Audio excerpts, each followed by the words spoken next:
नवशक्ति ज्योतिष चैनल पर आप सभी का हार्दिक स्वागत है। सभी को जय श्री कृष्ण, राधे राधे। आज हम चर्चा करेंगे महाशिवरात्रि के विशेष पर्व के ऊपर, जो कि इस वर्ष 26 फरवरी बुधवार 2025 के दिन मनाया जाएगा।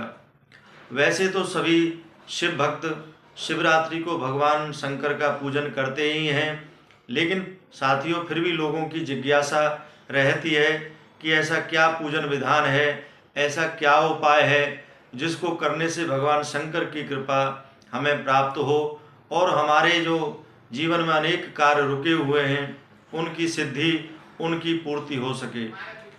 तो हमारे शास्त्रों में जो उपाय इस विषय में बताया गया है और जो हमने अपने जीवन में अनुभव किया है वह है भगवान शंकर का रुद्राष्टाध्यायी पाठ के साथ अभिषेक। साथियों, भगवान शंकर का षोडोपचार पूजन के उपरांत अनेक पदार्थों से अभिषेक किया जाता है। जैसे गंगा जल से सभी कामनाओं की पूर्ति के लिए भगवान शंकर का अभिषेक हम लोग करते हैं। इसके अलावा पितृ आदि दोष दूर करने के लिए, काल सर्प आदि दोष दूर करने के लिए देसी गाय के दूध से भगवान शंकर का अभिषेक करते हैं। रूप लावण्य की प्राप्ति के लिए दधि से भगवान शंकर का अभिषेक करना चाहिए। धन की प्राप्ति के लिए गन्ने के रस से भगवान शंकर का अभिषेक करने का विधान शास्त्रों में बताया गया है। इसके अलावा अगर कोई लंबी बीमारी जीवन में चल रही है, दवाई लेने के बाद भी हमें लाभ नहीं हो रहा है, तो भगवान शंकर का कुशा के जल से अभिषेक करना चाहिए।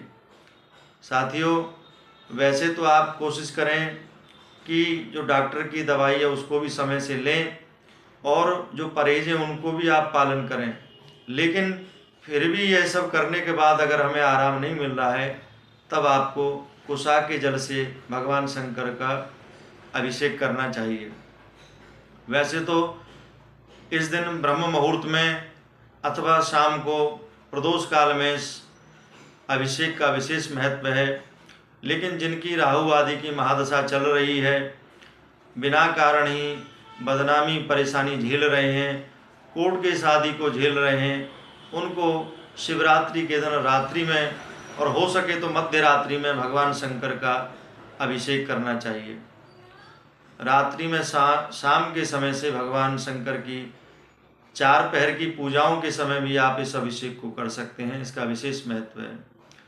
साथियों, इसके अलावा गंगा जल में अथवा दूध में कच्चे तिल मिलाकर भी आपको भगवान शंकर को चढ़ाना चाहिए। भगवान शंकर की प्रसन्नता के लिए आपको 108 साबुत बिल्व पत्रों पर, बिल्व पत्र ध्यान रखें कटा फटा ना हो, उस पर सफ़ेद चंदन लगाकर अथवा यज्ञ भस्म लगाकर भगवान शंकर को अर्पण करना चाहिए। आप 108 रुद्राक्ष ओम नमः शिवाय मंत्र को बोलकर भगवान शंकर को अर्पण कर सकते हैं। साथियों, इसके अलावा किसी ब्राह्मण को, शिव भक्त को इस दिन फलाहार आदि कराना भी श्रेष्ठ रहेगा। पितृदोष आदि की शांति के लिए भी आप इस दिन अपने पितरों का ध्यान करके किसी ब्राह्मण को वस्त्र देना कल्याणकारी रहेगा।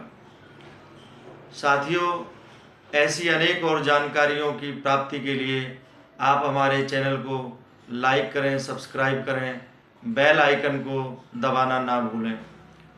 हमारी कोशिश रहती है कि जो उपाय हमने अपने जीवन में अनेकों लोगों को कराए और उनको कराने से जो उन्हें लाभ प्राप्त हुआ, वे सब उपाय आपको बताए जाएं, जिससे आपको भी अपने जीवन में जो कमियां रह रही हैं, कमियां चल रही हैं, उनको दूर करने का अवसर प्राप्त हो।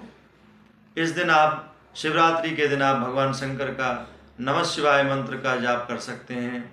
यह भी आपके लिए बड़ा श्रेष्ठ कल्याणकारी रहेगा। इसके अलावा आप शिव चालीसा का पाठ 108 की संख्या में कर सकते हैं।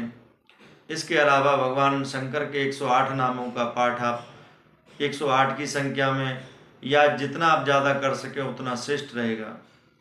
भगवान शंकर के 1008 नाम भी शास्त्रों में दिए गए हैं, उनका पाठ भी आप इस दिन कर सकते हैं। यह भी आपके लिए बड़ा कल्याणकारी रहेगा। आशा है कि आप इन उपायों को अवश्य करेंगे और इनसे भगवान शंकर आप पर प्रसन्न होकर आपका कल्याण करेंगे, ऐसी हमें आशा है। जय श्री कृष्ण। राधे राधे।